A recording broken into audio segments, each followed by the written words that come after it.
Big boss ലൈവിൽ അപ്പൊ Gabri evict ആവണതിനെ പറ്റിയാണ് അഭിഷേക് ശ്രീകുമാറും സായിയും അതുപോലെ തന്നെ സിജോയും സംസാരിച്ചുകൊണ്ടിരിക്കുന്നത്. സായി പറയുന്നുണ്ട് ഗബ്രിക്ക് ഈ പ്രാവശ്യം നല്ല ടെൻഷൻ ഉണ്ടെന്നുള്ളത്. അപ്പൊ അഭിഷേക് ശ്രീകുമാർ പറയും ശരിയാണ്, ഡൈനിങ് ടേബിളിൽ ഇരുന്ന് കഴിഞ്ഞപ്പോൾ ഗബ്രി പറഞ്ഞിട്ടുണ്ടായിരുന്നു ജാസ്മിന് ഒന്നിച്ചാണ് നോമിനേഷനിൽ വന്നത്, അതുകൊണ്ട് തന്നെ ജാസ്മിന്റെ ഫാൻസിന്റെ ഓട്ടൊന്നും എനിക്ക് കിട്ടത്തില്ല, അപ്പൊ സെപ്പറേറ്റ് വരുമ്പോൾ മിക്കവാറും ഞാൻ ഔട്ടാകും എന്നുള്ളത് ഗബ്രി പറഞ്ഞിട്ടുണ്ടെന്ന് അഭിഷേക് ശ്രീകുമാർ അവിടെ പറയുന്നുണ്ട്. അപ്പൊ ഗബ്രിക്ക് എന്തായാലും ഗബ്രി പുറത്തു പോകുമെന്ന ഒരു ധാരണയുണ്ട്. അത് കഴിഞ്ഞിട്ട് സിജോ പറയുന്നുണ്ട് അതിനുവേണ്ടി തന്നെയല്ലേ അങ്ങനെ ചെയ്തത്, എന്നാലല്ലേ ഒരാൾ പുറത്തു പോകുമെന്ന് അറിയാൻ പറ്റുള്ളൂ എന്നൊക്കെ സിജോ പറയുന്നുണ്ട്.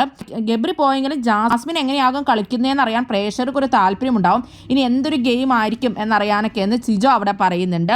അപ്പൊ നമ്മുടെ സായി പറയുന്നുണ്ട് അല്ലെങ്കിൽ ഗബ്രി പോയി എന്ന് വെച്ചാൽ ജാസ്മിൻ കളിക്കുകയൊക്കെ ചെയ്യൂടാന്ന് പറയും. അപ്പൊ സിജോ പറയും അത് ശരിയാ, ഗബ്രി പോയെങ്കിലും അവള് കളിക്കുകയൊക്കെ ചെയ്യും, ഇന്നത്തെ ഒരു ദിവസം കഴിഞ്ഞ് അടുത്ത ദിവസം തൊട്ട് ജാസ്മിൻ കളി തുടങ്ങും എന്നൊക്കെയാണ് അപ്പൊ സിജോ പറയുന്നത്. അപ്പോൾ ഗബ്രിക്കും അതുപോലെ തന്നെ ഇവർക്കൊക്കെ ഗബ്രി പോകുമെന്നൊരു പ്രതീക്ഷിച്ചിരിക്കുന്ന ഒരു വിഷയം തന്നെയാണ് ഇതെന്ന് വേണം പറയാനായിട്ട്. കൂടുതൽ ബിഗ് ബോസ് വീഡിയോകൾക്കും ബിഗ് ബോസിന്റെ ലേറ്റസ്റ്റ് ലൈവ് അപ്ഡേറ്റ്സിനുമായിട്ട് ഈ ചാനൽ സബ്സ്ക്രൈബ് ചെയ്യണേ, സപ്പോർട്ട് ചെയ്യണേ. അടുത്തൊരു വീഡിയോയുമായി ഉടനെ കാണാം.